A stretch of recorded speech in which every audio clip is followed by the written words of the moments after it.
I'll start off by saying that night before last, no, 2 nights ago, I drifted off just before the sun came up, and I was with Barack Obama for what seems like hours.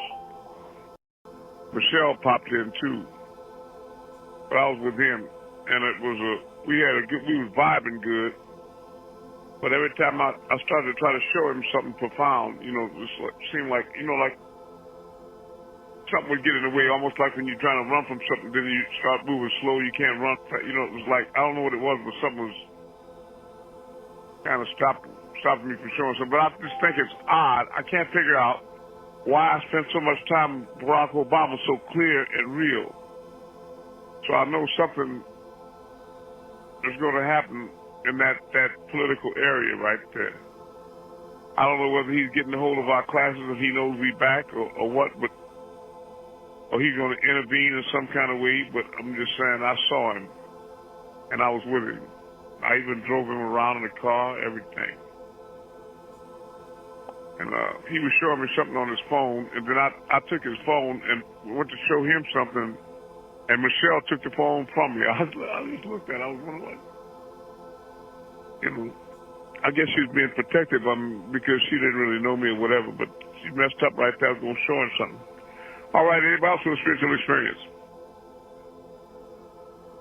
What is that first question then?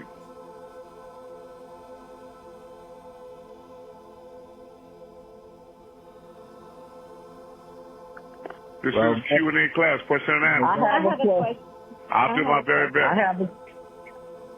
Go ahead. Go ahead. First. No. You go ahead first. I'm coming to you. She was just a little fast. Okay, my question is, why do people not think that you can heal and do all the things you do, and you can, you mind link and everything? I don't know what I'm just trying to figure out what the hesitancy is and all that. It's got to be programming. It's programming. People have been taught to think a certain kind of way, because even educated people with a PhD, you have to realize that they've been taught what to think, not how to think. So when people are given strict guidelines on how to think, it's hard for them to think outside of that box, outside those parameters, right? Now, what's amusing to me about that is that people that don't consider themselves very spiritual, when a spiritual person starts a conversation about spirituality, they go like, oh, here he or she go with that again. If you mention, for example, the third eye, they just shrug it off and like, I'll be back when you're ready to come back down to earth. I don't have but 2 eyes. I don't know why you want to start that. But what's funny about it is they constantly use that third eye, don't they? Like they seeing things at night while it's dark, and both their physical eyes are closed. So they don't try to explain it. They just refuse to accept the reality of it, of the existence of the inner being or higher dimensions, spiritual realms, and what have you. Right? Because they want everything to be physical and carnal. That's what they're locked into. And you know whose work that was. But yes, you're completely right. When I say that I'm coming to people at night to heal them, and you hear a lot of brothers and sisters say, yeah, Amun visited me last night, and, he took me up out of a hole, or he healed me, and he did this, that, and the other. I know there are people that are in the class listening, they thinking to themselves, what? That sounds like a crock. That's way out there. And these are some of the same people that have participated with me while I made a mind link with them across the ocean in Africa or Europe. And they stepped outside and focused on a star out of all the stars of the sky. I made a mind link with them and looked at that exact star with them and moved it any way they asked. And that's making a mind link with them. I'm going to them, connecting with their mind. But they don't understand how I come to them and connect with people's mind, come to people. It's the same thing. What's the difference? There is no difference. Unless they're suggesting that I can only connect with people when I want to move stars through them. Which would suggest what? It's not rational thinking, is it? Right. No, it's not. No. And then, see, it's easier to understand when you think of it from the oneness. You follow me? And when Malachi say he and I are one, what he's insinuating is that we are conscious on a different level, whether we're closer to the source or one with all, right? Now, one thing you could do is think about an old record player that you had. When you had those big records, like the LP albums, you got the little thin spindle in the center of the record. Some of you remember that, right? And it goes out wide on the outside. All right, now you put the needle on outside of the record, way outside on the perimeter. Remember that you all are the center of existence. All of us are the center of existence, and all things are equal distance from us. Now, it may seem strange, but you all are the center of existence, each yourselves, the center. The spindle, the center. Now, if you would before you start the record, and take a little marker and put a little mark on the edge of the LP out there, and then put a spindle or something out there to mark the place where it goes before you start playing it, and line it up with that object. You start playing it, then it's going to go all the way around. When it starts all the way around, it's got to eventually end back at that spot from beginning to end. You see that? Right? You can see that in your mind, right? All right, I'm not getting a response. Yeah. Okay, thank you for the response. Okay, but now, there's no such beginning or end for the spindle. It's not moving around like that. You follow what I mean? And the further you get away from the center, the more you deal with time, like the beginning and the end, you see? There's time out there, you see what I mean? You're immortal. You're not immortal.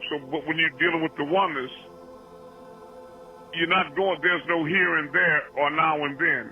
You're not going from this point here all the way to this point here or this point. There's no here and there or now and then, where it takes it so long to get from here to there, so long to get from here to there, so long to get back, so long to get back. There's no time or space. Everything is here and now. So whenever you get to a place where there's no time, then you're not mortal, you're what? You're immortal. Correct, Hotep. Immortal. That's exactly right. So you know when you're one with all and you're the center, you are immortal, right?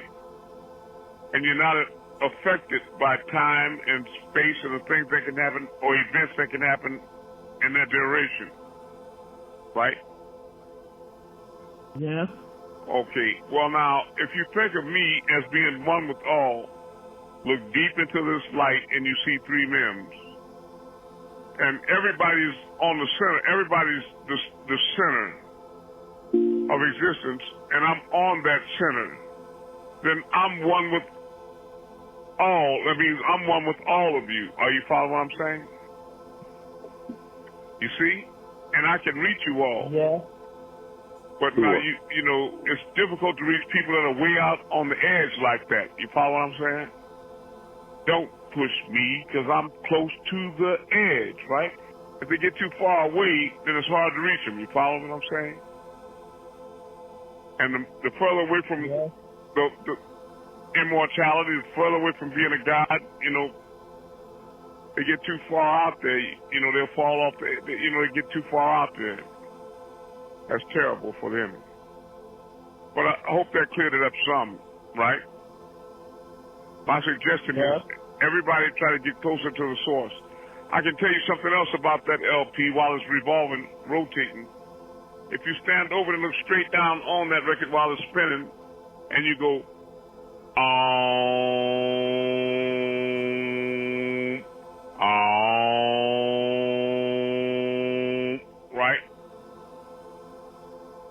that record will give the illusion of stopping. It'll freeze up. It might even start going back, but it will stop. You follow what I'm saying? Can you all hear me? All right. Giving you one idea about the power of Om, right? Okay. You with us, Ben Kari? Yes. Yes, I am. All right. I'm glad to hear your tone. I'm glad. Man, you sound a lot better, you know? Oh, yeah. Feel a lot better. Yeah, I'm not kidding, man. You scared me. I didn't want to excite you, but that scared me. You write a whole lot better. Yeah, right. And so you see, Menkari, you understand people, you know I came to you to heal you, right? Yes, that's correct. That's right. But a lot of people will say, well, y'all, that can't happen. How that man gonna be in Georgia and he's in Mississippi? How can that happen? But only thing, you know it did, just like you know the stars move. You know it did. So that's what I'm saying. And you can go look at the result, the effect, because you know how you was feeling, and then you know how you feeling now. Right. So I mean, how they gonna explain that? It's just like I said, they act like it ain't no third eye, but they steady using it every day. You follow what I'm saying? Yes. They use that third eye every day, but they want to deny its existence. So the answer is they've been programmed. And they thinking they trapped inside of the mud of their own flesh inside of a box. For example, they believe in things like death, right? But it's no such. But how you gonna be creating the image and likeness of God and God don't die? I mean, it's not logical the way that they think and how they draw their conclusions. But death is a simple thing I was explaining to Unc. It's like, you know, when you walking outside like little boys do often, like we did when we was young. You know, we used to go out in the little woods and different things, and you would see on the ground, see that snake skin the empty snake skin on the ground. Remember that? Yeah. I remember. Yes. Right. Yeah, I remember too. But the thing is that, you know, a lot of people will get scared if they don't understand when they see a thing like a snake. But that snake is not in there anymore. That's what your body is. When that snake outgrow that skin, it starts getting uncomfortable and tight, and they can't wait to find two rocks close together so they can squeeze in between them, start peeling that skin off, you know, so they get out that skin. They're inhaling that old skin, you follow me? And they just want to shed it so they can have like a rebirth again, you know what I mean? Yeah. Now you understand that, and Hotep understands, I understand it. And I'm sure some of you ladies understand it too. Yeah. Right. But you understand when people, they think they pass, they do pass. Pass like that snake from one place to another, from one vibration to another. But there's no end. They're just leaving one skin, or what you call shell or body behind, you understand? Is that easy to see? Yes, right. It is. Yeah. Yeah, but it can't confuse people. You know, when they see the skin there, they get confused. That snake must be dead. No, it's not. It then left that skin, that body, that shell, that suit. That's all. All right, now, I'll thank you for your patience. If you can give me your question right there, and I'll do my best.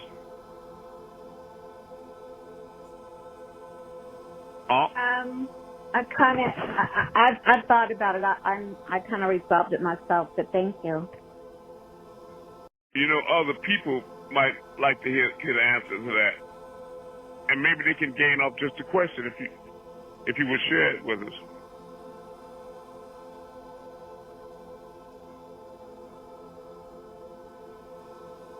I can't share it right now. I'm sorry. Oh, you just forgot it. It's all right. You can't. You know. You can't lose anything at all, right?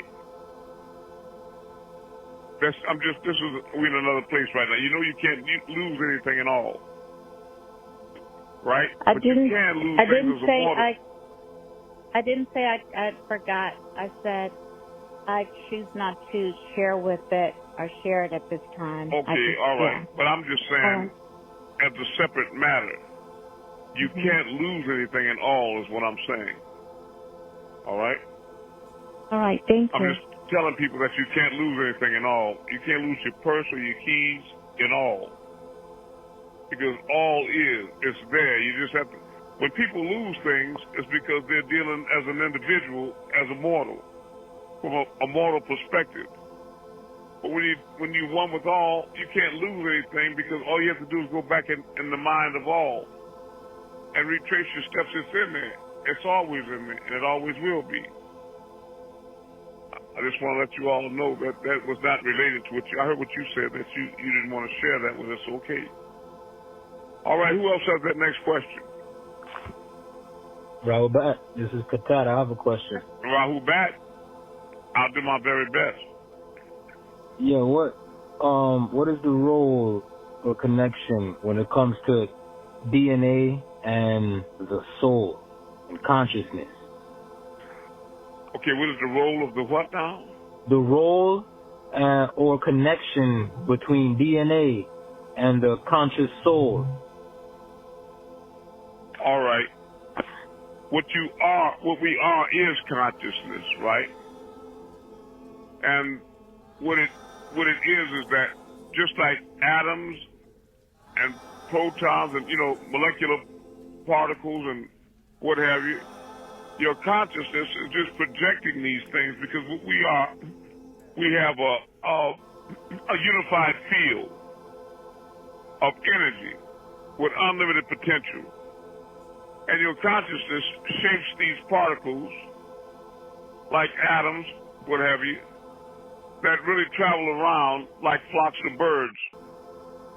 And what it is your consciousness is extremely intelligent at the Planck level, at the level of all. It's beyond intellect.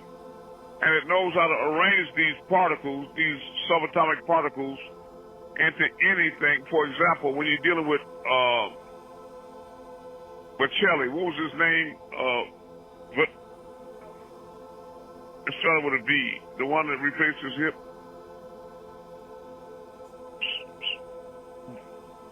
Vittorio Bocelli.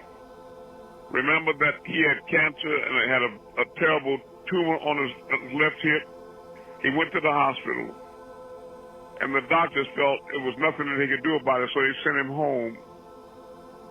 And less than 10 months later, the cancerous tumor had dissolved his entire hip and consumed the bone. But he didn't give up. He took a trip to France because he was an ardent Christian. And he really believed if he could submerge himself in this certain body of healing waters, what they called it, he would be made whole or well again. He really believed that. And so he put himself in that water, and he came out, and he started feeling better, but then he went in and submerged himself 1 or 2 more times. Then he went back home, and as time passed, the cancer stopped, and the tumor started dissolving. And they started doing x-rays of it, and they found out that it was disappearing altogether. And then something phenomenal, even more miraculous than that happened. Then the bones started regrowing. The hip bones started regrowing. It's because he knew that he would get well if he was in that water. And now the mystery of it is that how did that bone know exactly how to grow back to replace itself? And that's the same thing as your DNA. What it is that DNA is a messenger. And everything is motivated by your consciousness, by this supreme intellect that knows everything. And it knows exactly how much bone marrow, how dense to make it, and the shape of it, and all that to replace it. Because it is the intellect that created it the first time. And nothing is ever lost in all. So it has a memory. It has a memory. Even when you walk to your post office to get the mail or your post box, you leave an impression on the fabric of all. That's an eternal record forever. That'll mark that path that you took to get to that mailbox. Well, that path on how it engineered through the deoxyribonucleic acid, the DNA coding, it had the exact design of how it was going to make that hip joint in the beginning. And so it goes back to the files, and it just pulls up the blueprint and reproduces it the same way. Because DNA is just only information, right? And your consciousness knows how to access that information to regrow hips or repair your body. Now, the thing is, to take it a step further, is why is it that when we get an injury, that it stays with us? You know, you cut yourself or burn yourself and it never goes away.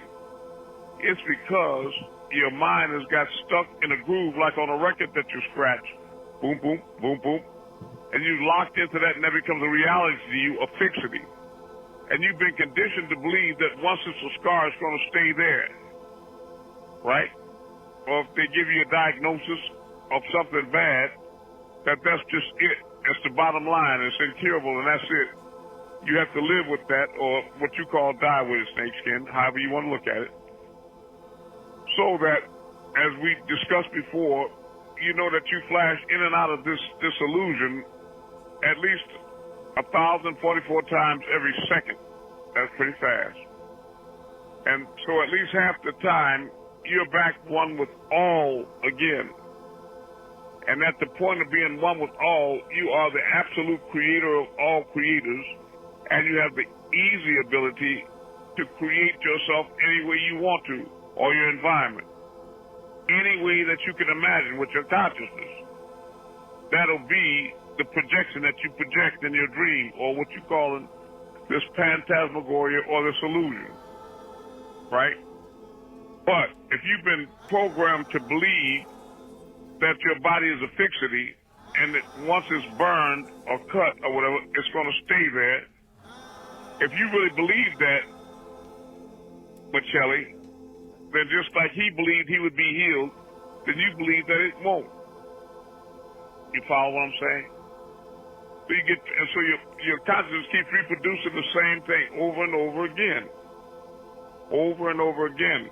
Now what our destiny is, and what our mission is to become one with all in a way that we're conscious of it, so that when we leave this illusion all these many times every second, we can learn how to move mentally fast enough to keep that thought of perfection, that visual of perfection in our mind. You can't dare hope to be able to get that thought in your mind. In between, it's a lot faster than a little girl jumping Dutch. You know what I mean? It's 1,044 times a second. You don't have to like I'm gonna catch it. I'm gonna catch it. No. You have to learn how to keep that perfection in your mind, or that healing in your mind, that perfection in your mind, or however you want to be in your mind, so that every time when you go back to that, flash real quick to that one with all, then you can reproduce the perfect image without the scarring or the burn. Are you following what I'm saying? And it'll call upon your DNA in order to do that. You follow? But what DNA is, son, is just info packets. Information, you know what I mean, packets that determine what your hip bone is going to be like, or your body, or your flesh. It's the same code that's used when a man and a woman come together in the conjugal sense. And the egg is fertilized, and a baby starts growing. You know, that as it starts growing, the DNA has specific directions that tie in with the mother's DNA to tell her exactly how much, because, you know, when people pass, as you say, and the skin or the old worn-out body is in the ground, it breaks down and returns to the dust, and eventually, when it disintegrates, it'll work itself back up through the soil and into the particulars of the atmosphere, all these parts of all these men, women, and children, and babies. And it'll be small particles in the air that a woman has a particular organ in the tip of her nostrils that when she inhales, when pregnant, it'll sift out and take the particles from them other people that pass by that it needs, that the DNA is calling on to clothe this baby with the outside snakeskin or the outside fungus, the outside suit, right? And everything that it doesn't need, it'll go out in mucus. That's why I said, pregnant women sometimes suffer heavy from mucus discharge, because that's the parts that they don't need. And the DNA calls on that from these other people that passed on to put more clothing of flesh on that spiritual entity, so that when it is born into this illusion, hologram, that it'll have on this bacterial suit, this fungus, clinging to the light, like the invisible man wearing clothes, so that we can see it, interact with it, touch it, and it can participate in this physical plane, because it now has the illusion of a physical body, right? But the design of it, you know, the size of it and the color of it, you know, etc., the gender of it, it'll all be determined by the DNA, that information. Yeah, you follow what I'm saying, son? Yes, I do. All right. Yes. Go ahead. Go ahead. Yeah, I bear witness to what he just stated. Because in my mid-20s, I was doing construction work, and I was told to run a big pile of trash. And I was out there by myself at the time, and he told me, he said, well, get some gasoline and diesel fuel, mix it together, and run a little line off, you know, maybe 5 or 6 feet away from the pile. And I did that, and I checked to see which way the wind was blowing. There wasn't no wind at that time, but when I struck that match and threw it at the pile, the whole thing, when I brought my arm back, that fire came back with my arm. It burnt all the skin off my arm and my face. And, well, I'm sitting here with Brother Amun and Nicholas, and they can tell you I don't have no scars on my face. At all. No. So I bear witness to what he was just stated to y'all. That's right. That DNA called for you to replace it back exactly like it was. And that's what happened with Henry. You remember Henry? On the Wabi, and a very agreeable brother that was living in Macon, Georgia. And he was a handyman, a mechanic, and a plumber, etc.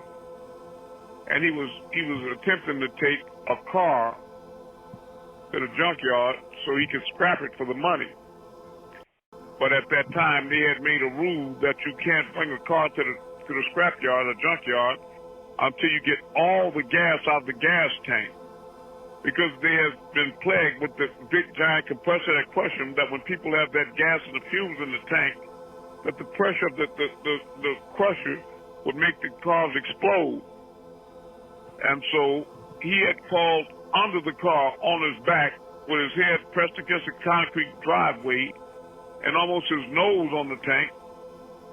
And to empty it, he just wasn't thinking for a second. He took a drill. And he started drilling a hole into the tank to let the gas out. But the friction of the drill against the metal created a spark. And that spark ignited the gas, and it blew up the fumes, just like the compressor. It blew up in his face, and his head didn't have nowhere to go back because it was against the concrete. And he screamed so loud that he sucked in the flames inside of his throat, too. And his friend just happened to be there, lucky, and snatched him out and pulled him out, and they called, and Life Flight came, and they flew him to Macon Burn Unit. And a lot of you have been here and heard him tell you that, right? Yeah. Yes. All right. And when he was so critical that they Life Flighted him again to Augusta Burn Unit for the critically burned. And he was there, and I was on the computer here in the rocking chair, and I could hear some heavy breathing behind me on the bed. That kind of, it unnerved me. I don't want to say I was afraid, but I didn't want to look back because I didn't know what to think. And finally, I looked back on the bed, and when I saw it was Henry, he was laying there, and he was burned up terrible. I mean, he was really burned up, his face and everything. And I was shocked by that. But I still went to his bedside, and I was looking at him, and I was trying to figure out, it's not like healing somebody with a disease or sickness, and I had never come across anything like that. So it hit my mind. I told him, I said, Henry, I talked to him like I talk to you all in your sleep, and like I'm going to talk to you all tonight, and like I'm talking to you now. I told him, I said, Henry, just take my hand and walk with me back down this tunnel. We're going to walk back time to, like, before that happened. And he didn't even hesitate. He took my hand and come out of his body, and we walked down that tunnel together. Back before it happened. Then I walked him back up, and he got back in his body. And I was home, so I called the hospital, and they put his sister on the phone, and she said, Brother Ahmed, they was giving him rights. The priest was in here and all that.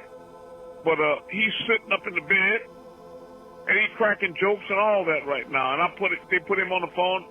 He said, yeah, Ahmed. He said, they called me Ahmed. And he said, Ahmed, man, you came to me. And all I kept saying with these green lights everywhere, and you came to me. And these doctors running out here taking blood, just keep taking pints of blood over and over again, and they keep asking me questions. I said, don't mention my name to them at all. And they put him out the hospital the next morning. He was complaining because his clothes was burned up. And he said they sent him home in a paper white gown. But the point is that he went home the next morning, and when we saw Henry again, it was like Harry said. He was brand new. The only thing was he had some teeth out in the front, the top teeth, where that he couldn't breathe because the fire had singed his lungs.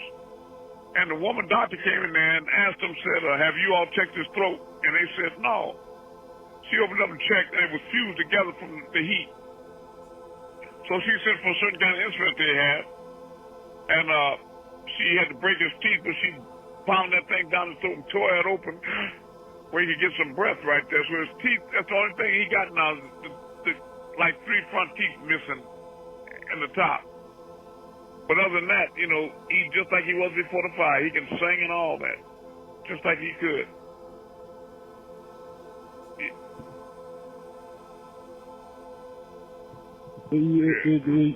Brother Amun is telling the truth because he sung. When Brother Amun introduced me to him, and he was telling me, he said, that brother could sing right there. And he sung for me, and I ain't kidding that he can sing. That's right. Not as good as George Foster, but he can sing. I ain't gonna lie. On that post I sent you all, I sent a link in there about my brother and good friend that passed away, James Ingram, the singer, right? Mm-hmm. Find 100 Ways. And he played that kind of little portable organ piano thing. I don't know what you call it there. But anyway, there's a new commercial coming out about stick pen for diabetes. And this other guy that plays that same little piano-looking thing, his name is Austin James, not James Ingram. But when you look at the two of them, it's the same guy. It's just that Austin James is younger. I just wanted to add that little spice to your life and give you something to ponder on. That's all. Say it again. And you know what's so crazy? I had just seen that commercial earlier before you had actually put that in a post. And once I seen that at the bottom of the post, I was like, wow. Because I've seen that commercial a couple of times before with that young man. I heard you. See, it just stuck out to me because James and I were so close, I saw it right away, but it's identical. It's just that Austin James was a lot younger, right? So it's just something to think about. That's all. But this is a very wonderful time for us if we hold on and we get closer. I get afraid when people don't participate in class, when they drift off, they don't support, they don't post, they don't write testimonies, they don't speak or ask questions in class or give spiritual experiences. Or, in other words, they don't get really involved. They don't put themselves all in it because what's happening is you're drifting further and further away from the center. And it's dangerous out there. It's dangerous when you start drifting away from the source. Really, from the life giver. It's not a good thing. Don't do that.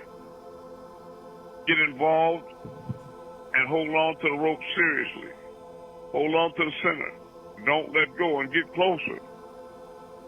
It's true. And you'll be immortal right there. When you get to drifting way out on the edge, it gets to be really bad out there. You don't know what, this place here is a literal vertebral minefield. I'm serious about that. If you don't get a drive-by or a car accident or a plague or something, this time itself on the edge, time exists for mortals, it'll overtake you and consume you. And then you cross over. And the danger of that is that those of you that are blind in this, so shall you be in the next. If you don't know anything here, what makes you think you're going to wake up with an epiphany all of a sudden, okay, I got it, everything clear. So don't waste your time right here. You better find out. Take time to know right here, right now. Nobody's guaranteed tomorrow. Take time to know and get very serious about this. And do your spiritual exercises. If you're blessed with the opportunity to move stars, then practice doing that as many times as you possibly can and try to build the strength up in that muscle. Rather than people running, trying to jog and build up their physical muscle and keep creases in their pants and pleats in their skirt and lint out their hair and cabbage out their teeth. I understand. Money in their purse or wallet, keep their car shined, You're focusing on the wrong body. You got to focus on that light body, the eternal body, the everlasting you. We are an enigma. So you're not that body. You are not that situation. You're only watching that happen from above. Just like in a dream, when you say, I saw us last night in a dream, you project your consciousness as the I. That's projecting it's the center. So it can get in touch with all of us or any of us at any time, just like I do when we move stars and somebody's in Africa. You're right on the center, and you're one with all. That means all of you and all of anything, all the stars, all.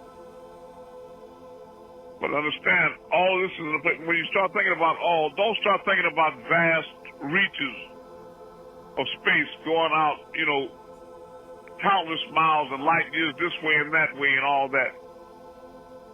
I don't know how to tell you how small it is in from a physical perspective, because there's no such thing as size. But all of it, I'll give you some idea. When you look out at the vastness of space and at the stars, it seems so large and it makes you feel so small. But understand that all those stars and galaxies and everything you're seeing, they fit in a little bitty tiny box at the base of your skull over your neck that's like 1 and 2 centimeters in size. Seriously, small. A little box. A little flat screen at the base of your skull. And the whole universe is fitting inside there. Understand that. Now, the thing is you got to remember that you are in the universe that you're looking at, which would be easy for you to comprehend if you realize that even your brain is inside of your mind, because your mind is not centrally located. Your mind is all. The divine mind, line mind, the mother mind of all. Are you following me? And everything is in there. I am in all, and all is in me. Exactly. So that doesn't make you a big giant. It just makes your perception, a concept of existence or infinity, not like it is in this illusion, like you can measure it with a ruler. It's not like that. Like how many miles it is this way or that way. Are you following what I'm saying? All is inconceivable. Like he said in the Patarak, count one, count them not, right? He said the nukta, the black dot, the big bang came out of the pupil of the right eye of Amun-Rayay. So what he's saying is that the whole phenomenal creation, existence, and all the multiverses, and the universes, and all that came out of my pupil, out just a little dot in my eye. So it can't be big like in the way that you're thinking of size.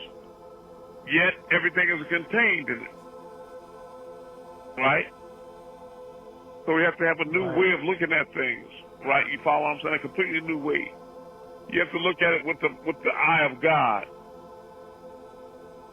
You know, from the vantage point of the Most High.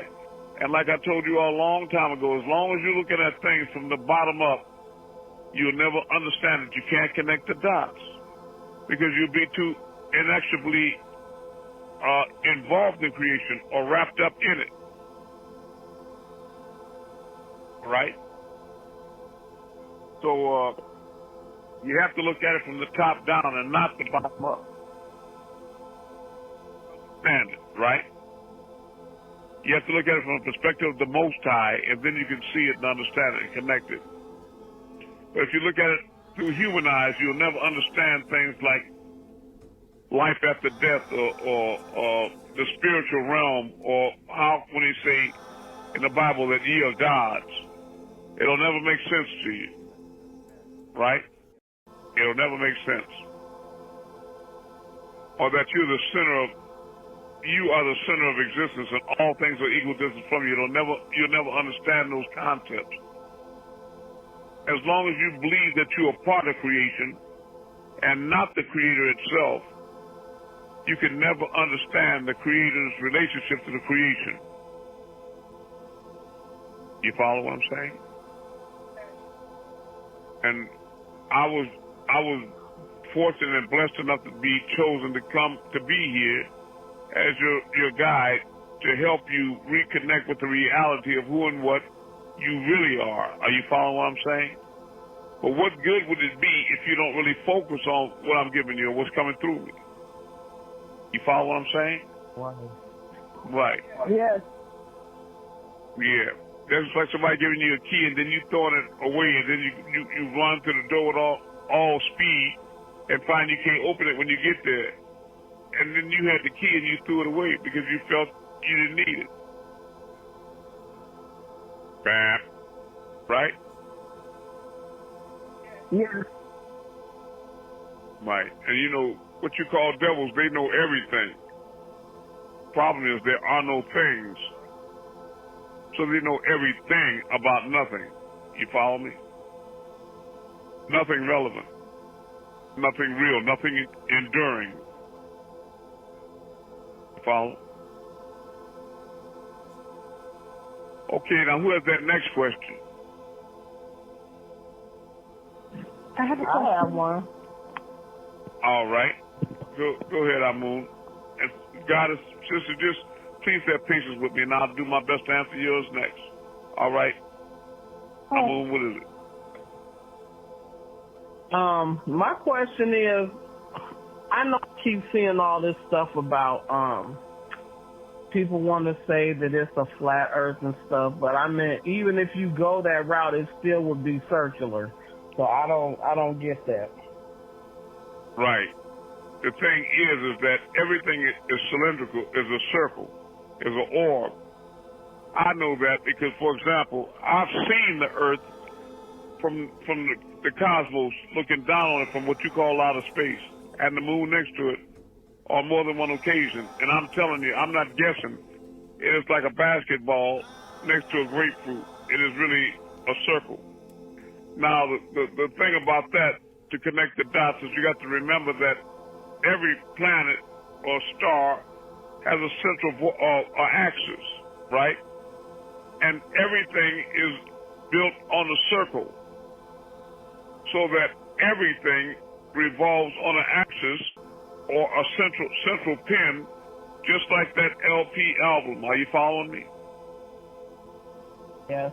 Now, what you have to do is stretch your imagination to realize that there's only one central pin,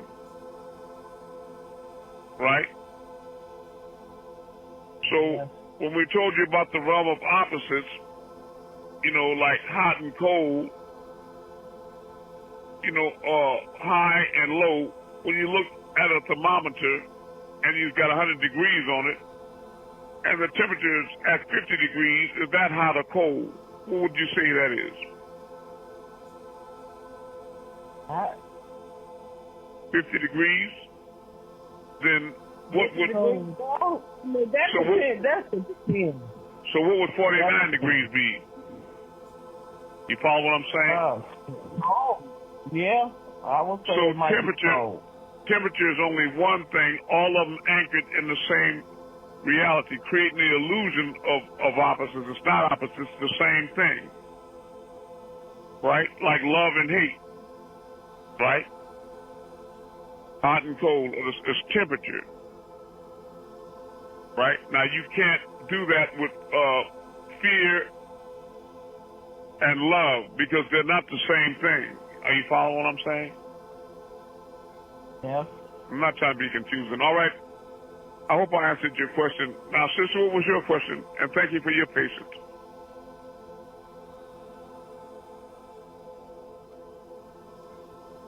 The sister had a question you were about to ask. You said, I have a question. All right. Who has that next question?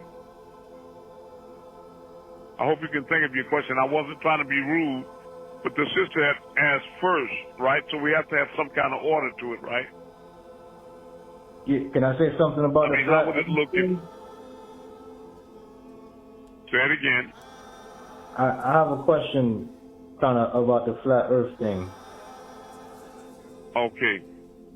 So is it that in the physical realm, it is round, but when we're talking about the spiritual plane, is it that in the spiritual realm, since we call it the spiritual plane, could that be a source of confusion?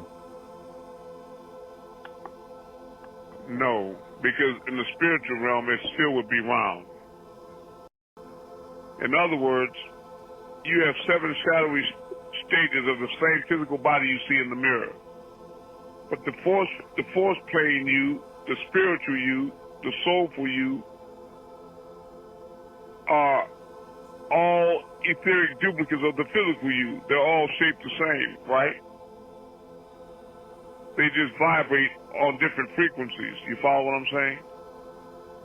So the shape of the earth would be the same on all 7 of its vibratory levels. Are you following me? See, what I'm saying is that when I was looking at the earth and the moon, do you think I was looking at it physically? Remembering that I was out in the space. And I don't remember being inside of a craft. I was just out there. I'm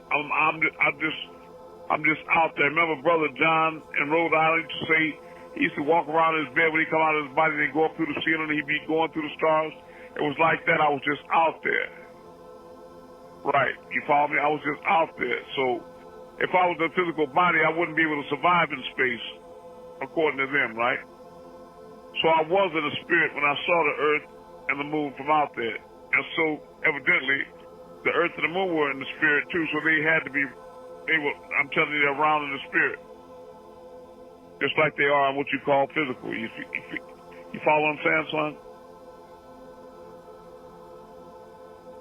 Yes, I'm just giving you evidence of that answer. Yeah, I know, because you have a logical mind. Good question. All right, who is that next question? I appreciate these questions that you all are asking. My phone dropped the call. I'm sorry. That's all right. What was your question? Okay, you know how sometimes you daydream? Is that because you're like in and out of dimensions? And question number 2 is, where's the barotheric gland come into play with this, what we're learning, like try to connect it all together? Okay, the barotheric gland, I'll answer the last question first, is a gland of which you have 3 different ones. You have the barotheric gland, the tonsils, and the appendix, right? Now, the barotheric gland is what aviators call the black box. In other words, it contains all the information. And the hippocampus area of the brain is where it used to be.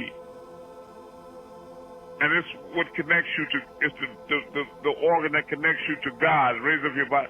Now, when you get ready to go out of your body or do something very spiritual, the the barytheric gland will raise up in vibration and synchronicity with your tonsils. And you can see that right now when you hit a musical note. Do, re, mi, your tonsils vibrate, and your appendix, which strangely enough, in the physical world, the medical field will tell you that the tonsils and the appendix serve no purpose. Yep. It doesn't to them because they think physically. So they don't consider vehicles that get you in tune with the spiritual reality to be worth anything, because they're strictly 100% carnal in their perspective. But when the barytheric gland raises up in vibration along with your tonsils and your appendix, it'll start exuding a thick fluid that'll travel down, and it goes to the base of your spinal column, and then it starts raising up the spinal column through the first chakra or the first plane, and then up to the navel seat and the lotus breastplate or the midway point in your chest, the fourth plane, and then the laryngeal seat, fifth, and then up to the third eye, the sixth, till it gets to the crown molar, the seventh, and raise up in vibration even more and open up the crown molar to the etheric tube that I took Henry down when he was burned up, right? And then you travel outside of this temple, which is not a building down the street like a church. It's a place on the side of your head next to your ears, and your eyes are open to the soul, and then you travel out into the spiritual realm. That's what the barytheric gland is for, is to be the tool that assists you in contacting the spiritual plane. All right, Amanda? But it was surgically removed. It was surgically removed from mortals, not all mortals. For example, the Aborigines in Australia, they still have theirs. But for those of you, just like if you have your tonsils removed or your appendix, that's why you have 7 clones. You have clones, right? So they will take the tonsils and appendix out of your clones and reinsert them again, and reinsert your barytheric gland in the lower submental under your chin, so that you can make these quantum leaps, okay? So not to fear. Are you all right with that, or you want to change, reorganize your questions?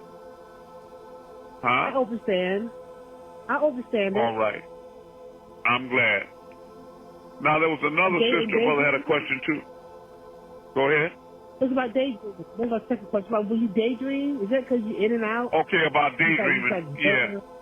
Yes. Yeah, and you want to know, okay, what you're actually doing is moving in and out of this reality into another one. Because when you're daydreaming, you go back and forward. It's like I used to do in school as a child. I would hear the teacher a little bit and be connected to the children and the noise in the room and talking and what have you. And then sometimes I would look out the window and then I would start, as you say, daydreaming. And then I would be off.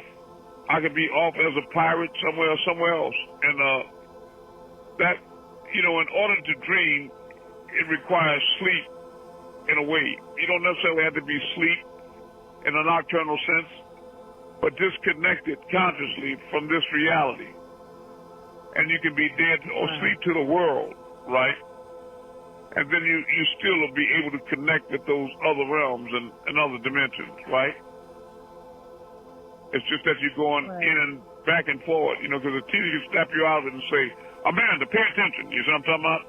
And then you right back here. You follow what I'm saying? Right. Yeah. But you were gone for a minute. Like sometimes you try to communicate with your daughter and tell her something, and you're real serious about it. And whatever she's thinking about it, you as her mother, you can tell when she's paying attention. And the real truth is she's thinking about her friends around the block somewhere. And like the song say, I know your body's here with me, but your mind is on the other side of town, right? Right? You see what I mean? So she actually be someplace else, and you can tell she got that far away, distant looking in her eyes, right? Yeah. So her body's right there, but she's thinking about she's traveling somewhere else, thinking about her friends and all, whatever, somewhere else. So she's not really asleep. She could be standing up. I know when I daydream, I just see blank. I don't know where I've been. I just see, when I was in elementary school, I daydreamed so much in class that my parents put me back a year. But I know now if I daydream, I just be out, I come back to it's like I don't really be, thinking. Well, that's a good thing to me because what it shows is that you have a vivid imagination, right? And your imagination is the thing that connects you to the Most High. Is the intercessor between you and the Most High, your connection. People that lack imagination are not creators, right? In other words, and they're not necessarily good people. Remember I told you all years ago that cherubims, fallen angels, are disagreeable people. They lack imagination. But seraphat or agreeable angelic beings, they're very imaginative. So if you ask a cherubim to describe that clock on the wall, they might say, well, it's a red clock hanging on the wall, and that's it. Come on. But if you ask a seraphim that, they'll say, well, it's a ceramic clock up there. It's got batteries in it, and it's got a plug. It's got Roman numerals, and it's got a turn on the top of it so that you can set the watch. Or you can wind it, and it's got a crystalline globe on it, and it's got a little glow in the background at night, and so they go into a lot of detail about the clock. And that's right, descriptive with imagination, so they can create things because, simply put, in order to create things in this realm, for example, people will try to picture things that they want to create on Earth, like a new car. But they always picture it in two dimensions because, like a picture on a wall, they get a picture of it in their mind. And they don't realize that a three-dimensional reality cannot reproduce a two-dimensional object. Are you following? Or vision. Yeah. So a person with imagination can imagine seeing it with height, width, and depth. Are you following me? Because they can imagine themselves going down to their car, see whether it's red or blue, open up the door, smell the fresh leather in it, new, start it up, play the radio, put the window down, watch the telephone poles go by like a picket fence because they're speeding, and understand that the motor's so quiet, whatever, and they interact with it, and so they'll eventually find themselves driving that car. You follow me? If they learn how to hold that vision for at least 60 seconds, right, that car will manifest itself. Like I told you all a long time ago, faith is the substance of things hoped for and the evidence of things yet unseen. Through faith, we understand that the worlds were formed by the word of God, so that things that are seen were not made by things which do appear, right? And then we broke it down because Reverend Rev Deacon Portchop and Pastor Fried Chicken couldn't do it. They didn't even know what they were saying. They were just regurgitating and repeating what they saw in the book. But faith or belief is the substance, the thing that it's made of, the substance of things hoped for, like the metal in the car and the leather and the rubber. Faith is the substance of things hoped for and the evidence of things yet unseen. The evidence would be the day it's parked in the driveway and you get in it. Now, through faith or belief, we understand that the worlds, meaning the sun, moon, and stars, your hand, and the phone is holding. Through faith, we understand that the worlds were formed by the word of God, so that things that are seen, again, like your hand on the phone, the sun, moon, and stars, were not made by things which were not made by things which do appear. In other words, you can see things created, Amanda. I just saw a bright light, like real bright light right there, real bright.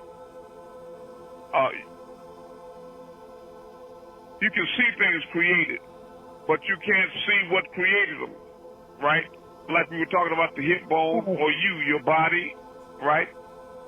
So that if I ask you to go outside now and look up at the sky, and when the moon is out, I can say, Amanda, can you see that moon up there? What would you tell me?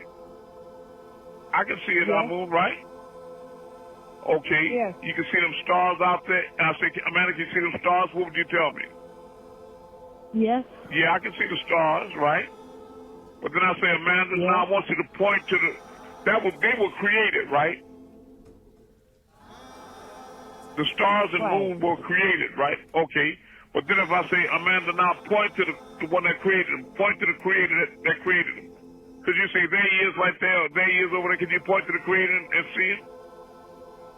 No. That's right. So we've established that whatever was created is seen, right? Right. But the creator of it is unseen, right? Correct. All right. But let me ask you a serious question. Which is realist in your mind? The creation or the creator of it? The creator of it. Exactly. So you know what you just told us and yourself? You told us that the unseen is realer than the seen. Now go tell the devil the truth. Because they don't care about nothing except what they can see and touch. And you follow what I mean? Right. But you know better right now. Pinch your shoulder. You just been woke. You've been awakened, Amanda. You hear me? Now you know the truth. Certainly thou wert heedless of it. Certainly thou wert heedless of it. But today we have removed to thee thy veil. Thy sight is sharp. You got it? Now you see. Yeah, I've been feeling sort of weird all week. You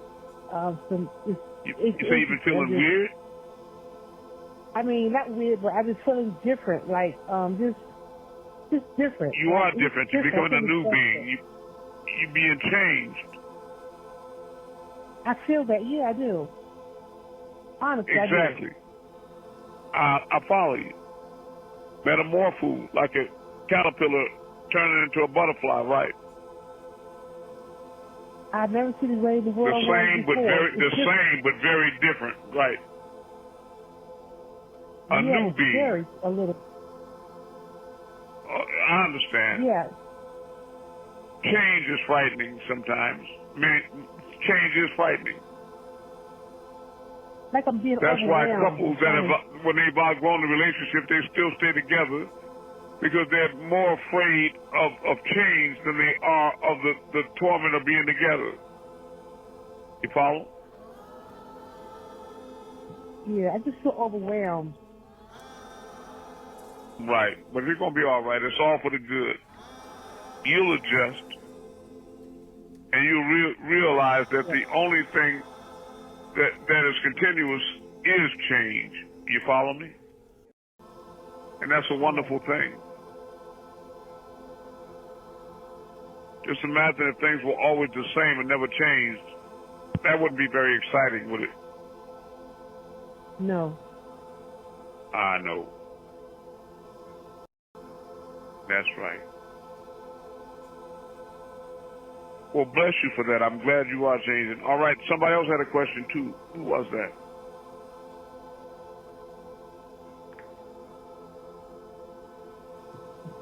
I have a question. And I'll do my very best. I'm glad to hear your vibration, too. Thank you. Could you switch from cherubim to seraphim and vice versa? Is that what balances it out? Yes. You follow me? And that's what happened in the heavens. Because all the angels were in heaven. You can switch from agreeable to disagreeable or disagreeable to agreeable. And people do it frequently. You have stood up next to your sister or your brother and you were having a pleasant conversation with them like you were standing next to an angel. Remember that? And then all of a sudden something hit them and they turn into nasty little creatures, right? Or I did, yeah.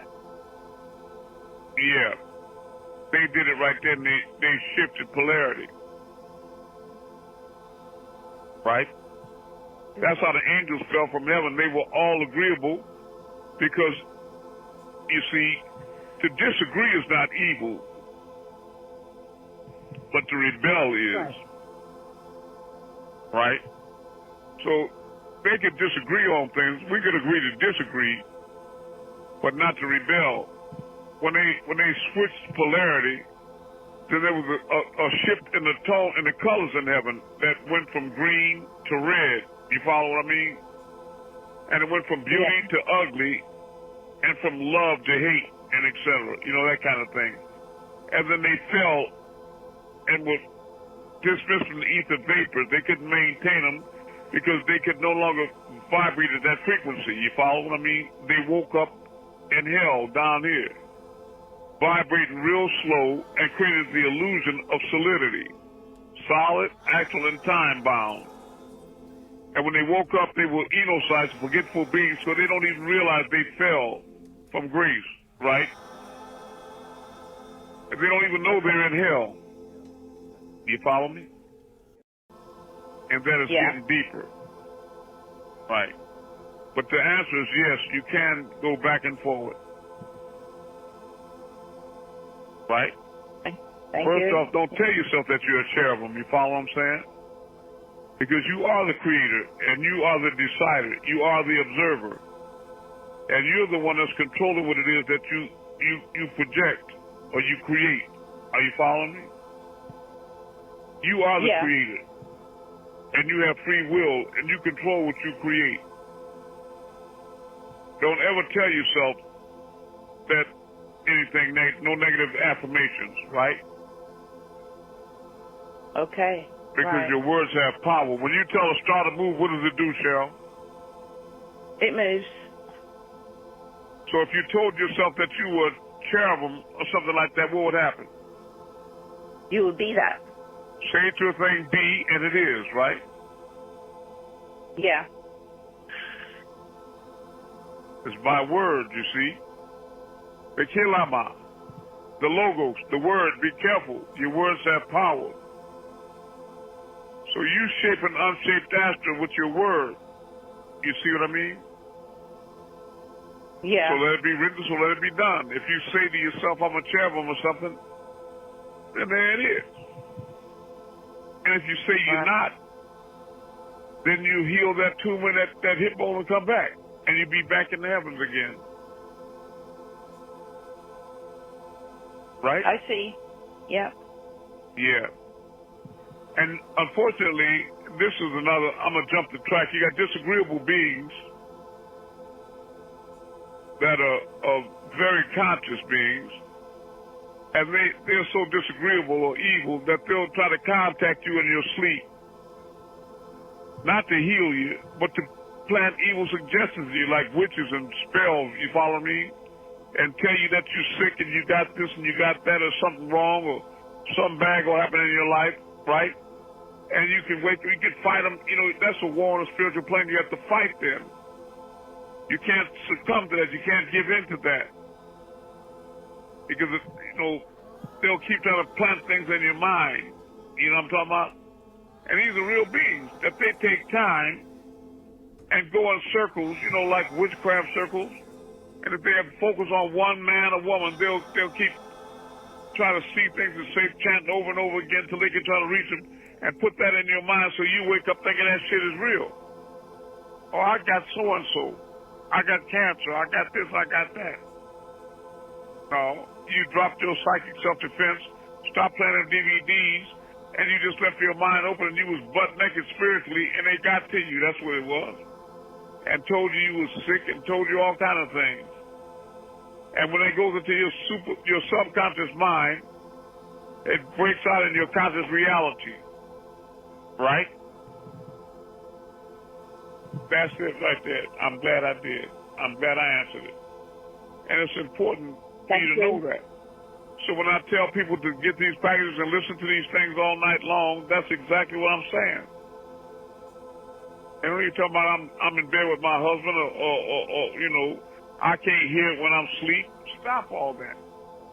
There's somebody inside you just woke all night, stop it.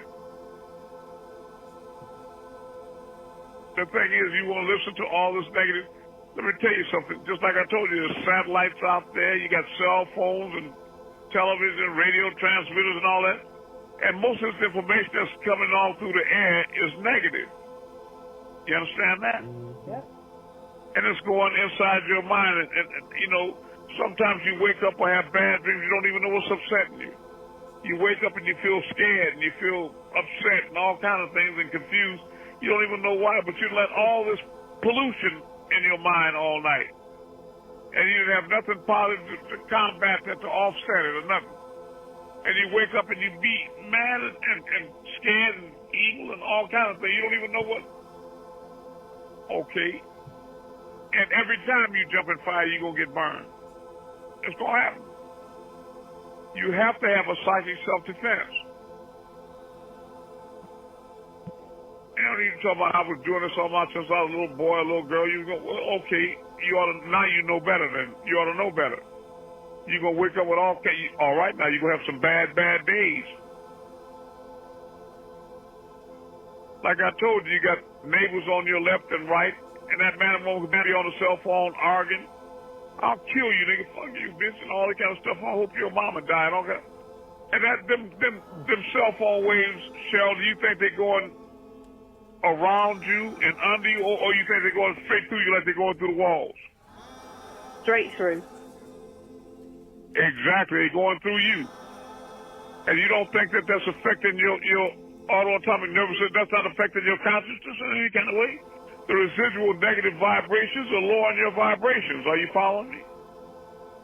And you're going to start feeling hate and fear and all the things. You follow what I'm saying? How do you counteract that? How do you fight that?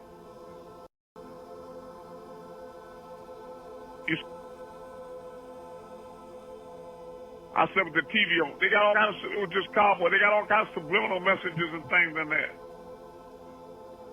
You got to remember who these people are that's making these shows. You know, you look in the background and you see on commercials, you see the little reptiles jumping down there behind the bunny before you drink the Nestle's quick. You see the little dinosaurs in the corner, the little dragons breathing fire and flapping their draconian wings all in the corner. You 5-pointed pentagram. You got to consider what you're looking at on any given Sunday. You got to consider the source. They on these day radio shows and TVs. That's the prince of the air. And the prince of the air is the prince of darkness. Remember that.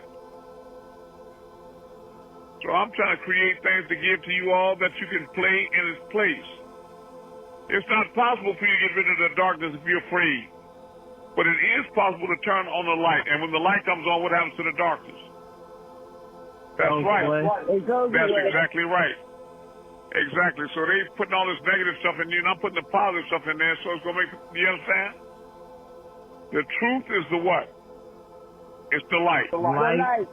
Exactly. So turn off the darkness. You throw that over here on me a little bit that time. Okay. Okay, and I got real hot. When I start teaching y'all stuff with a lot of vibrations, I start vibrating fast, and I just start getting super heated, you know? I have another question. Yeah. And I'll do my best, Cheryl. What is the need for the 7 clones? What's the use of it? The use of the 7th plane? It's because it's the last plane. Clones. Clones. Yeah, the last chakra plane. I got you. It's the last plane. No. Clone, Amun. Oh, the 7th clone? You said clone. It's to make sure that, let me say this. It's to make absolutely sure that you have enough spare body parts to carry you over the gap if you are chosen, right? Suppose that there are evil things that keep on trying to create situations where you get shot or car accidents and this and that and the other. Or, you know, subliminally suggest you got cancer or whatever. You know, they keep putting things in your mind and trying to hurt you. Well, all these things are going to be corrected, so you need a clone every time that happens. Are you following what I'm saying? Right. So it's not to you can't take a heart. Exactly. So you can't get a heart out of but one clone at a time. You know what I'm saying? So it will only be 6 left. Then if you get in the car accident, you might need another one. And it'll be 5. You follow what I mean? Yeah. Okay. So it's making sure that you have enough of them in order to get you all the way through. Hopefully you got way more than you need. You won't need any of them, but I'm saying even a simple thing like you have your tonsils or appendix removed. You follow me? Yeah. You're going to need one of them. You follow? Right. Okay. The reason for that is that even if you have an identical twin sister and then you get a kidney transplant from her, right? You're still going to have to take drugs, antibiotic drugs, to keep fighting because that organ is not identical to you and your antibodies will attack it to destroy it because it's foreign to you. You understand that? Just like a man's semen, your antibiotics automatically attack semen even if you love the man because it's foreign to you. If you get a splinter in your finger, your body gonna push it out because it's foreign. I said your identical twin sister is foreign to you, but your clone is you, and it won't reject. Your body won't reject it. You follow what I'm saying? Right. Are you with me? Okay. Yeah, your body won't reject it. So based on that, how would you know you're the original and not a clone yourself? Is there such a thing? Wow, I hate to go into that, Cheryl. I really do because I don't like people to feel uneasy. You know that? I really hate to do that. I love you, you know what I mean? But I don't want to be too explicit about, how to tell. Really, I don't. Okay, enough. Because I don't want people to think. We got enough on our mind right now without going in, I don't want to throw another log on the fire. You know what I'm saying? Okay, yeah, no problem. Yeah, because even you asking the question, it might have you scratching your head without your hand, you see? Yeah, maybe I don't want to know. Yeah, okay. Yeah, I know, you see that? But do you really want to know? What if the answer's not, you know what I'm saying? Okay. What if it's not the answer you see what I'm saying? Some questions you don't really want to know, you just think you want to know, right? Okay, thank you. I love you. I'm glad you understand. Because some people say he don't want to tell me. No, I don't want to tell nobody too much. I don't even know why he even brought it out, mentioned it. Some things are better left unsaid or unknown. Some things are. That's one of them. Absolutely. For real. I'm here to make y'all feel better. All right? Powerful questions. Who has that next question? It is, but it's a dangerous one, too. It can shatter somebody's peace. You know what I mean? It can absolutely shatter your peace. You follow me? Right. Cheryl is asking some serious ones, too. Can you go from a seraphim to a cherubim or a cherubim to a seraphim? Yeah. These are real questions. Yeah, you've been thinking about things, Cheryl. Really thinking about things. Right. Huh? I said, I know. And I do come with them. And you should, and you need to be. This is the time to think right now. Really, it is. Think now forever, literally forever hold your peace. Right. Better think now. If it was ever a time to think, this is it. There ain't no time to be drifting out on the edge of the record. I'm going to tell you that. Ooh, it's dangerous out there. You can't even sleep in peace with all this negative stuff in the world.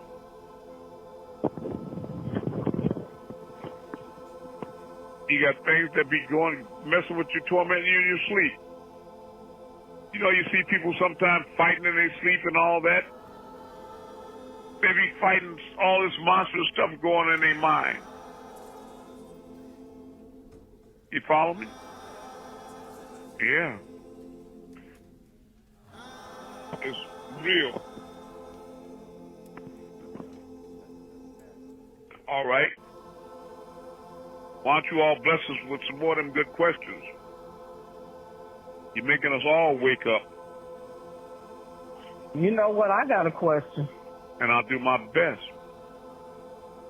Okay, Corey Good had an update yesterday. He tried to do a live, but for whatever reason, it messed up.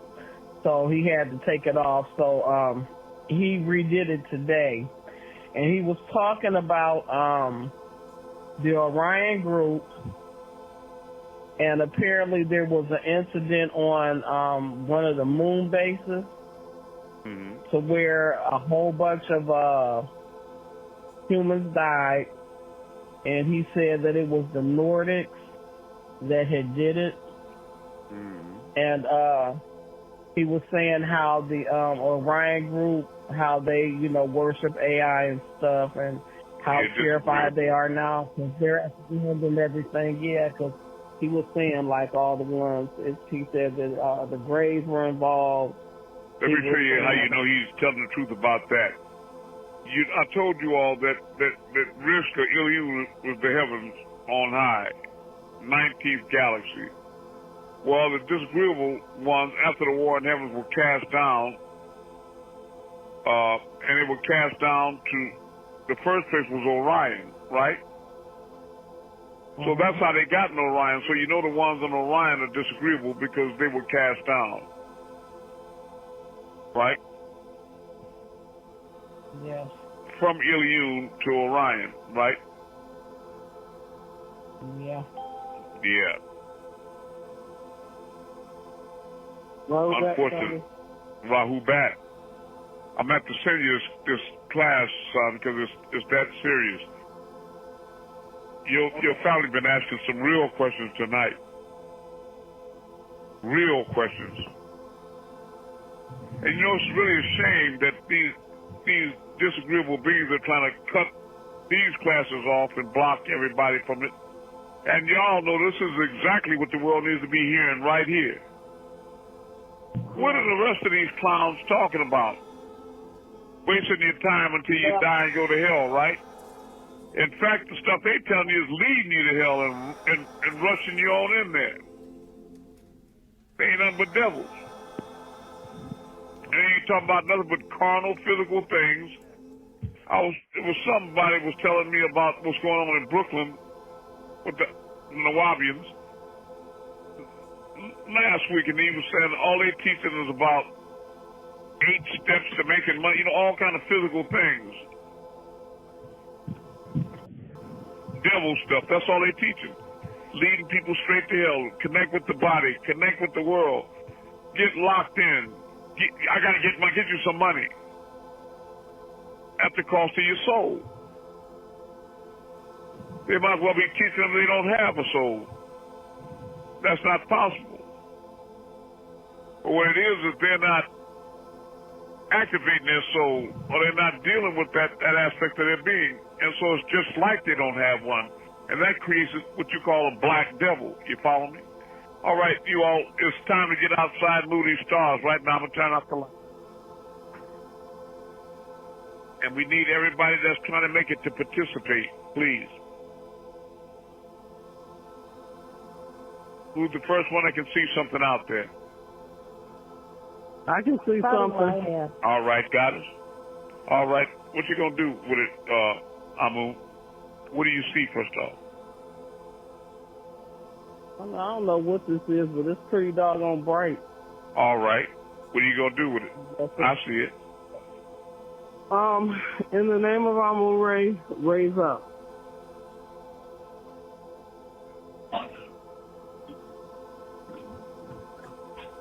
It's raising up. Right. People bright. Right. I see it. What is that?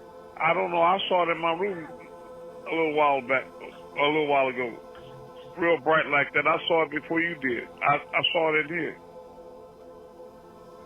It's not a star, I can tell you that. I know it's not. I think it's a craft. But they do Looks whatever like it might be a triangular prayer. They do whatever I tell them to do. They raise up and do whatever and come to. They do whatever I tell them, just like the stars and everything else. Ooh, and I'm seeing all these colors in it too. It's a triangle shape. Exactly. Green, I see green and blue. It's a triangle shape. Colors, okay. Okay, you see it too? Anubis, you see it too? Yes, triangular shaped craft. Okay. Yeah, I just said it was triangular shape. All right, well, that's confirmation. That's why I like you all to acknowledge when you see another brother or sister moving something. You see? Confirm things. All right, what are you going to do with it now? Okay, in the name of Amun-Rayay, move to the right. It's like all of these, I see like a bluish green, all these colors just coming off of it. And it's moving to the right. All right. In the name of Amun-Rayay, drop down. Oh, it's going down pretty fast, too. Oh, wow. It sure is. That's it.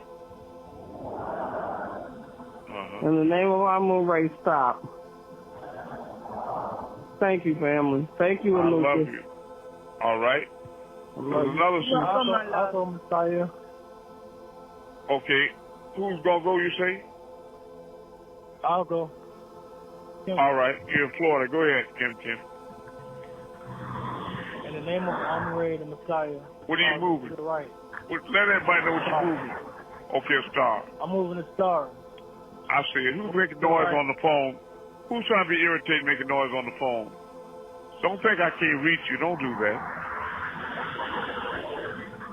All right. Don't dare me like that. Don't do that. I don't want to do that. Okay. All right. Now I'm going to curse you. Now don't do that. All right, son. What are you going to do with the star?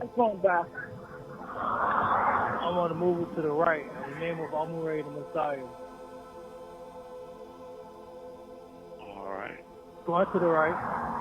All right. In the name of Amun-Rayay, the Messiah, move to the left.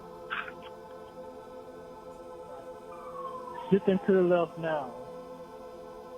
In the name of Amun-Rayay, the Messiah, star, drop down. Drop it down. In the name of Amun-Rayay, the Messiah, star, move up.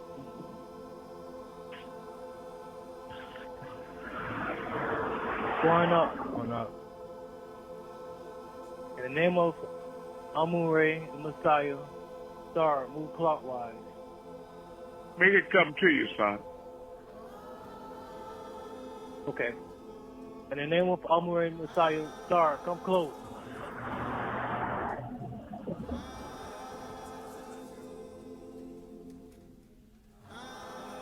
Coming close. It's coming close. Right. In the name of Amun-Rayay, the Messiah, star, move clockwise. Oh, shit. Going clockwise. That's amazing, Amun. Going in every direction I said. Moving clockwise. That's right. That's right. And I'm glad you know it's doing everything you said. Right. But don't be surprised, God. Love you. I love you more, you know. But you know that. I know. Yeah. Yeah, I know, Messiah. You do. Yeah. Because I don't talk that talk, I walk that walk.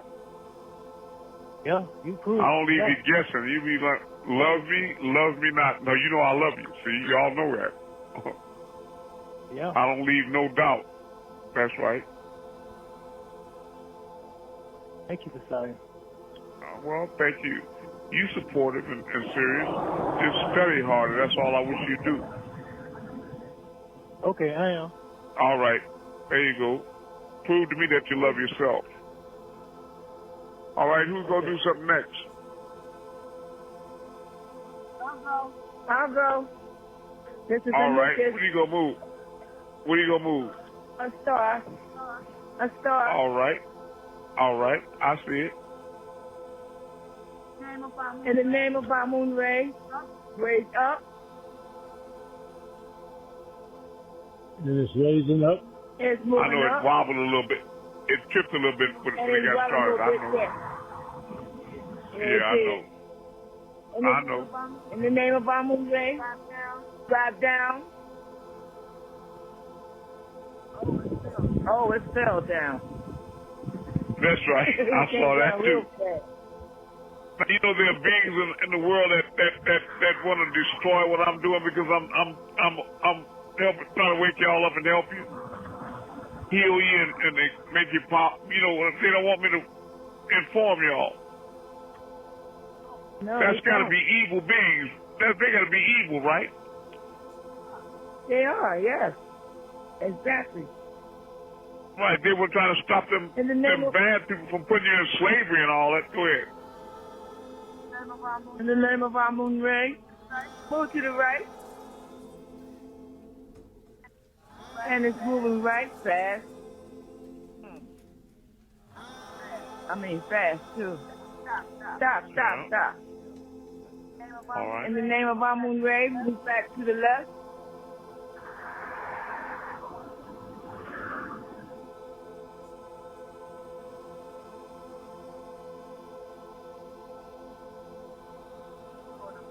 Doing a little jiggle and acting stubborn. I know. I was a little distracted by the devil making that reptilian noise on the phone. Okay, which way? Move to the left. In the name of Amun-Rayay. To the left? Which way? Yes. Keep going. To the left. To the left. It jumped up though. It's moving. Yeah, I know. I saw it. Okay. In the name of Amun-Rayay. Okay, it's moving left a little bit, but it's doing a little dance. Going clockwise. Moving clockwise. How high you are, oh Messiah. Yeah, bless your soul. I love you so much.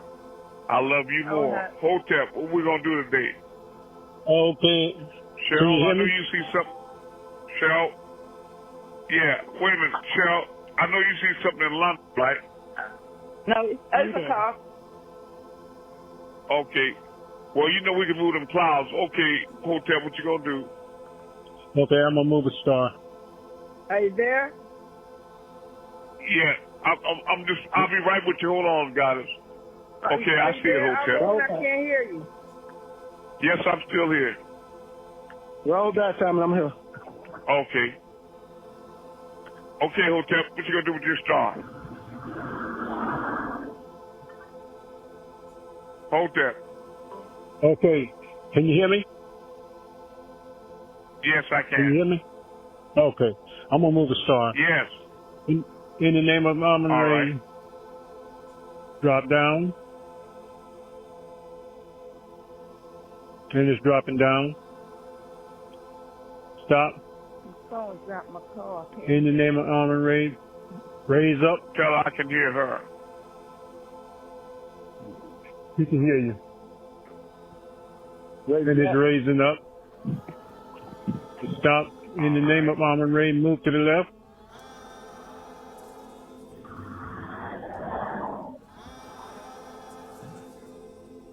And it's doing a little dance like, hey.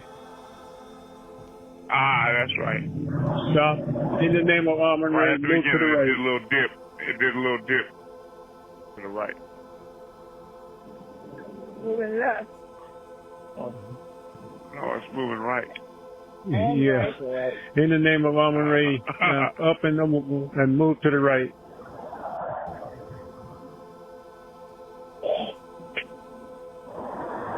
That's all right. Going. And it's moving to the right. All right. Stop. In the name of Amun-Rayay, come close.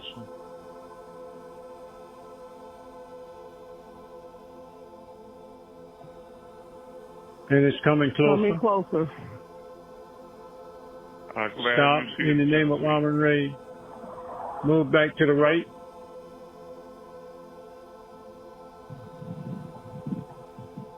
It's going back to the right. It dipped right quick a little bit too. Tell has family. All right. No, sorry. I love you. All right. I'll be back. Cheryl, now what you got in London? You got clouds? Yes, I do. It's completely overcast.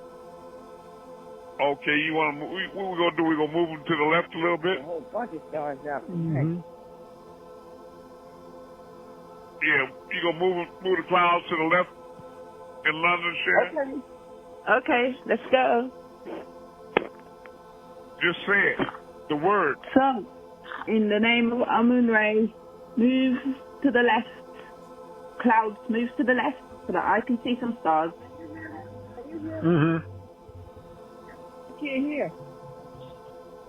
I can hear you. I can hear you.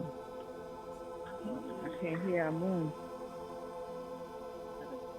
I'm here.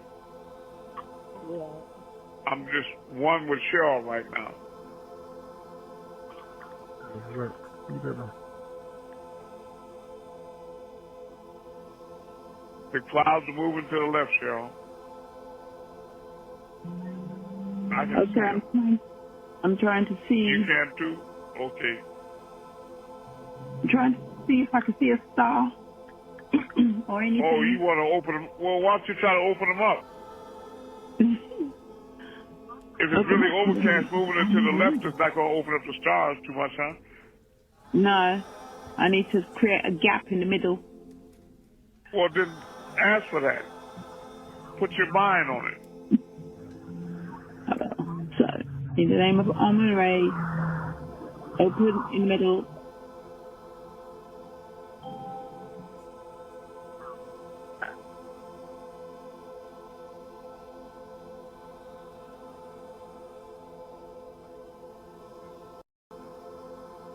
It's breaking up, but I can't see anything right. yet.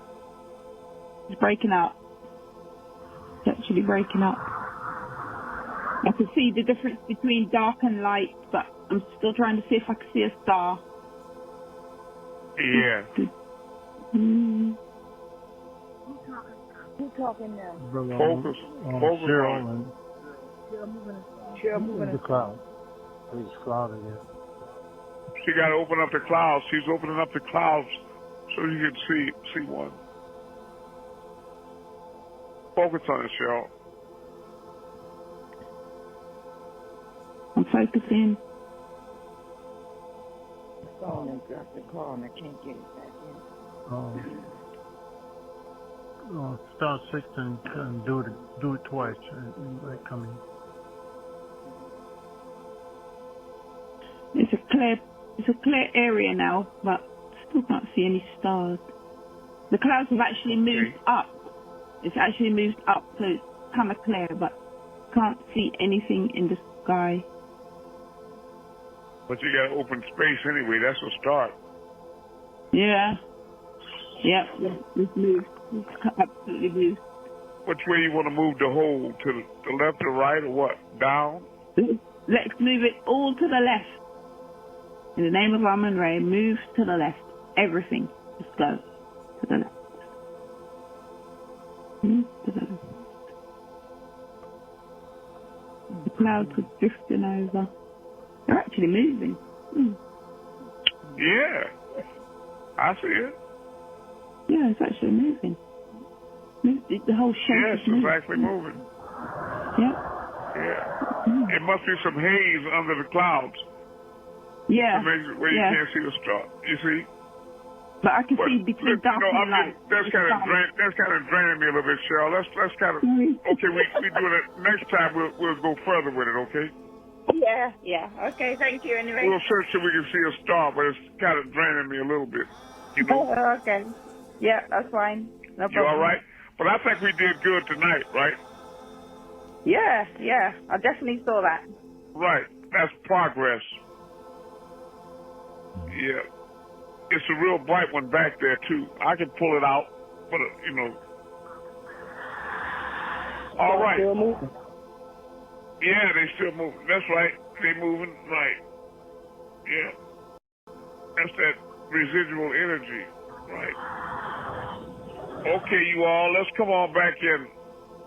Let's go inside. I love you all. We're gonna do more and more.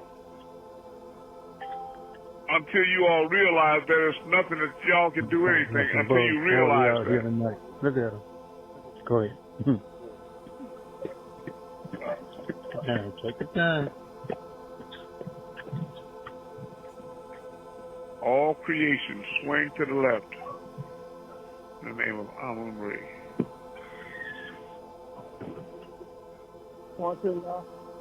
Yeah. Now all creation raise up and swing back to the right.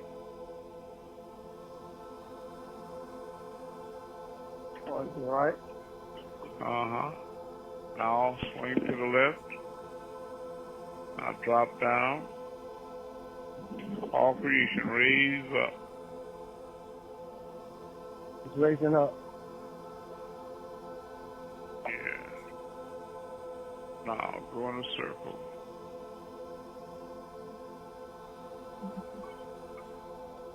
It just went clockwise and it went kind of fast. Right. Yeah. Come on in. I just felt like doing something like that, that's all. Yeah. Yeah. Let's come on in for a minute. And let's focus on some light deep. I'll do my best. What is it?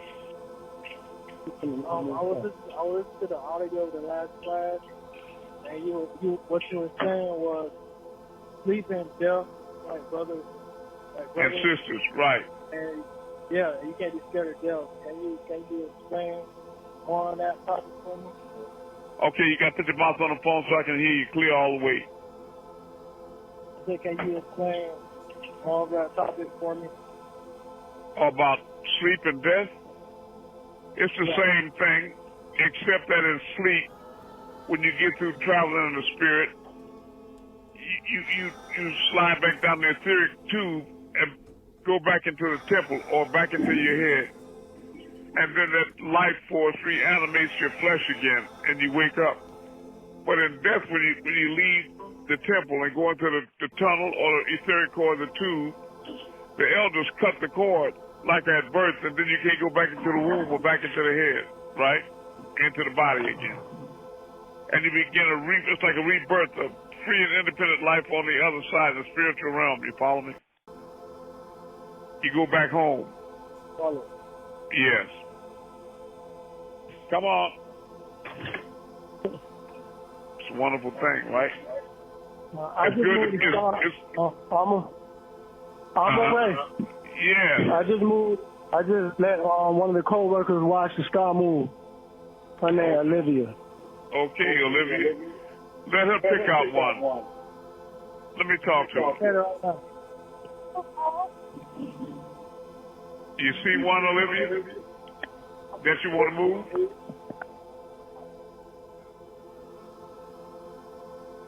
Let me know what she sees. She picked one out?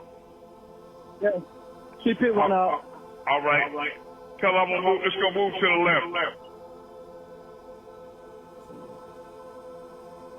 To the left. Tell him if you see it. It got back too. Yeah. Now up and over, it's going to move back to the right. Tell us going to move to the right now.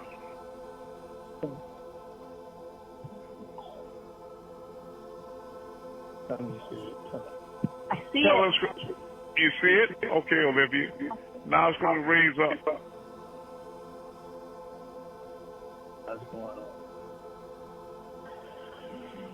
Going up. Right. Now Olivia's going to drop down. Dropping back down. She see it dropping down. All right. Olivia, you need to stay close. I am the Messiah, okay? I did come back. It is real. I'm back. Okay, Olivia? It wasn't a lie. I do exist. And I came back for people just like you. Wow. Yeah. You could be of the chosen, the 144,000 if you want to be. Just make that decision in your life to stay close, and you won't get left behind. That's all right? All right. Just Thank you, Messiah. I love you. I love you. So, all right. Thank you. You blessed. It's okay, Olivia. And thank you.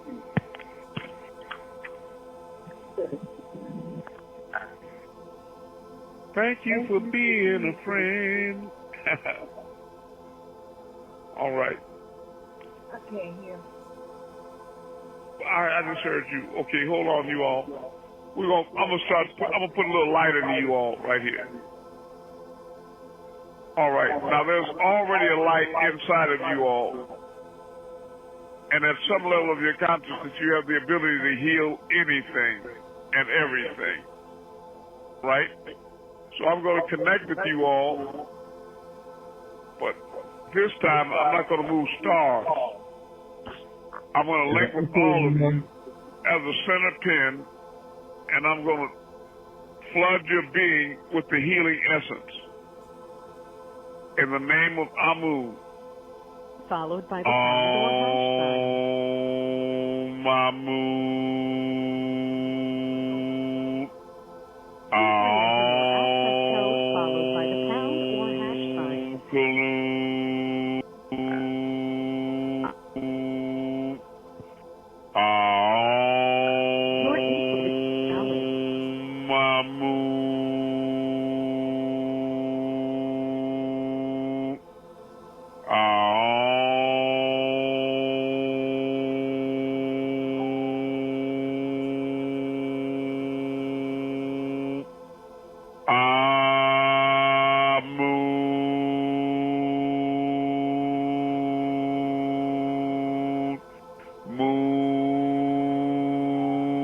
Amun-Rayay.